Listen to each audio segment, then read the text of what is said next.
It is Friday, December 4th, 2020. Um, and I think the last time that I made an update was a couple days ago on Wednesday on the 2nd. And I was saying at the time that I was going to try to make a Q&A video, but it turns out that like very shortly after I had recorded that video, my energy really dipped for the day and it just didn't end up happening. The thing that I didn't mention in that video afterwards, after I recorded, I thought, oh, I didn't mention this. I had a pretty poor night of sleep the night before. I had some like digestive discomfort.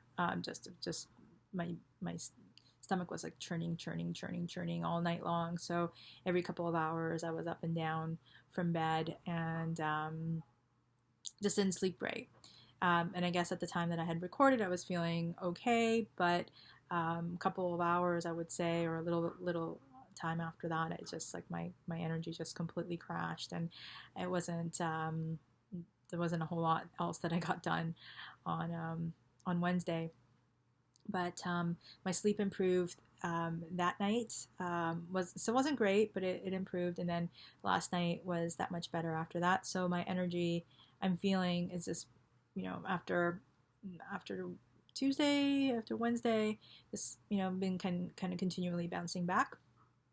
But yeah, this cycle, I think is like giving me an indication that it takes about it takes me about a week to be able to kind of get back to a place where energetically I'm feeling um,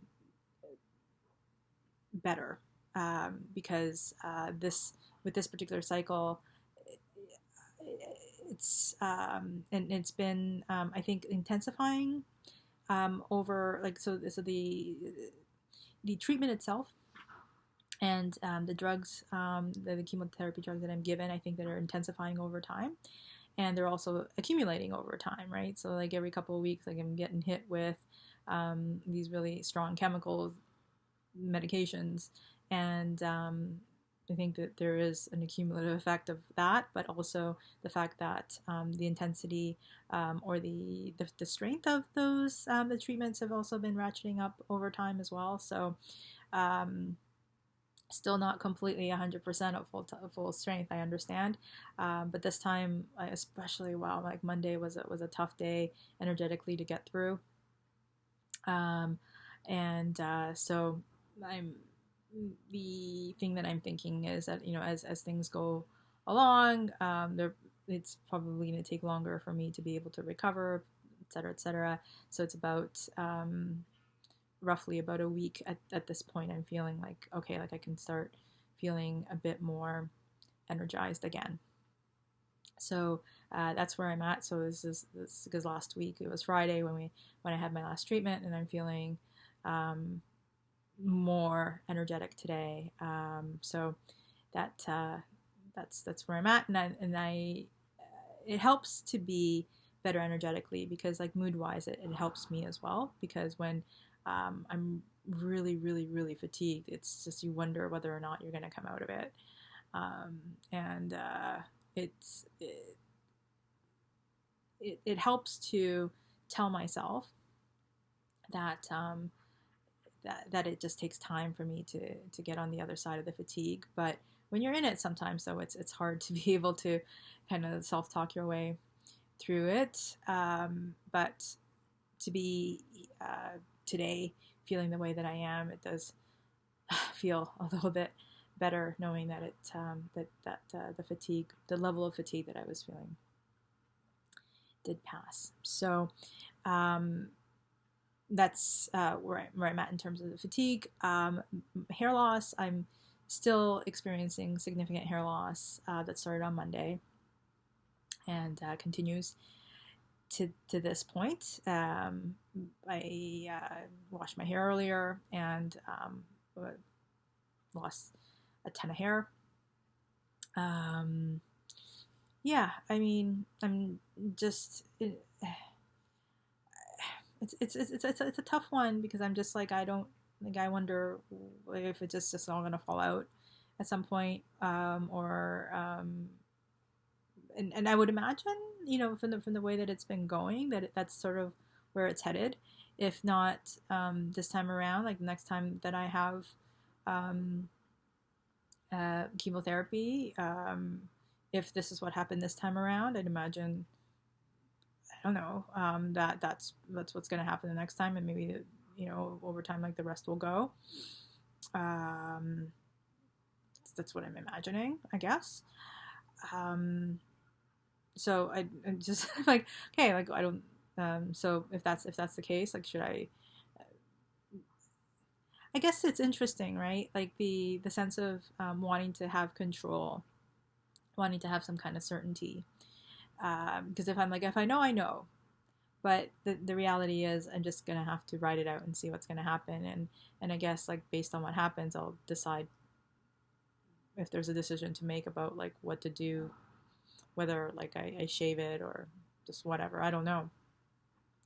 Um, but I think the uncertainty of it, and the fact that I didn't expect it, not to this extent, because like we asked, and or I asked or about it, and just was like, no, like you might lose some hair, but but I don't know. Like I think probably it's all gonna go like at the rate that it's going right now.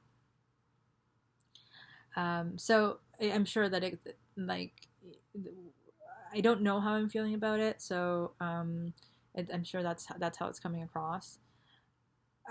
It's hair, um, and as much as like I've had like a certain kind of relationship with my hair all my life, and it's changing because it's now going, and I don't no longer have it.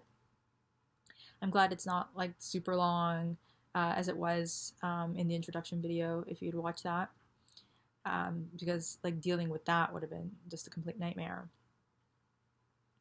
I don't know if I'll ever have hair growing back. That's also an interesting question. If it all falls out and I keep getting treatments, am I ever going to have hair grow back? I don't know. And what does that gonna mean for how I feel about myself? I don't know.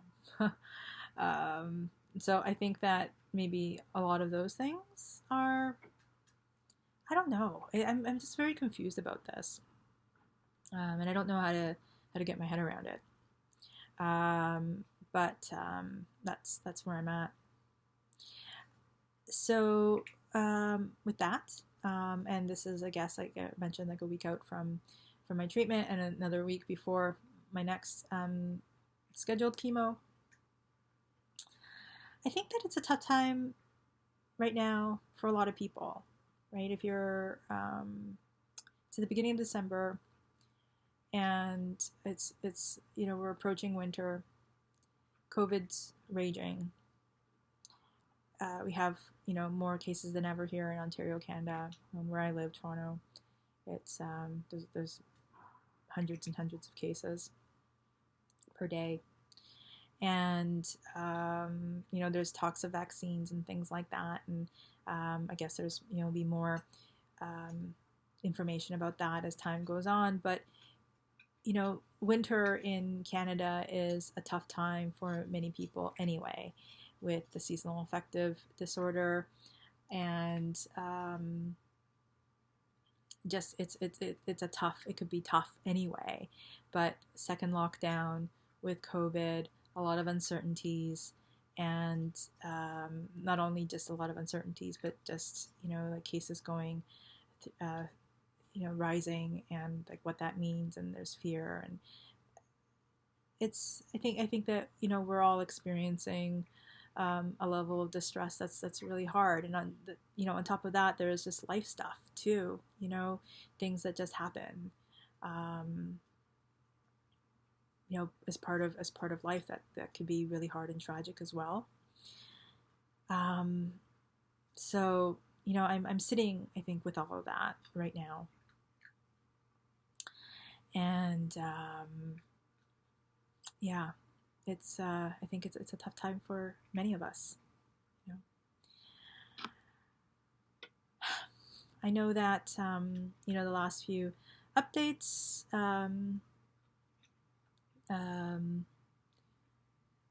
not I don't know. Like I guess there's a part of me that's like I want to impart something like optimistic or positive, and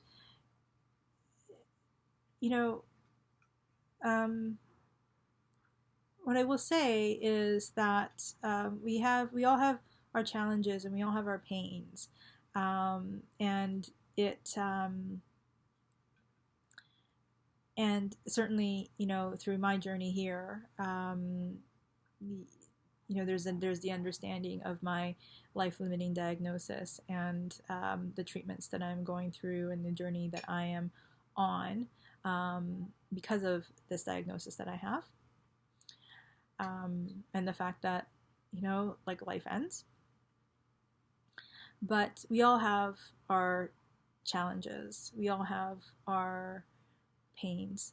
And if anything, what I like to do through sharing my journey is that there's a way to be aware and awake and engaged in our lives, even through hard stuff, even through the painful stuff. And even if we're not always able to put, a sunny or a sunny kind of spin on it or a smiley face on it, that we could just acknowledge it and just know that this is part of life, but it doesn't have to be something that we necessarily need to suffer through. That we could hopefully just be engaged and acknowledge and to just be like, right, this is what's happening, and at times it's going to be hard, and at times I'm going to be sad, and at times I'm going to struggle, but to also maybe think about it from the standpoint of but maybe it through pain and even through suffering and even through the hard stuff, that it doesn't have to be suffering connected to it, because there's a difference between struggle and pain, and I think suffering, and through everything that any of us may be going through. And I think that, like I mentioned, I think all of us right now at this time in 2020, we are going through a lot. All of us are, but that hopefully we can do so and acknowledge what's going on and to support each other, but to hopefully not be suffering through it. I think that's where it's really, really, really hard. I hope that makes sense. And part of the not suffering through these hard things is to have loving care. And loving care for yourself, loving care for those around you. And this, I'm trying to the best of my ability right now to have loving care for myself as well. But I appreciate so much of all the support and the of people following along. And I send so much love and care out to everybody because, like I said, like we're all going through, I think, a hard time right now. So with that said, again, please hold love and care for yourself and love and care for those around you. And I have so much love and care for you as well. So I will talk to you again real soon.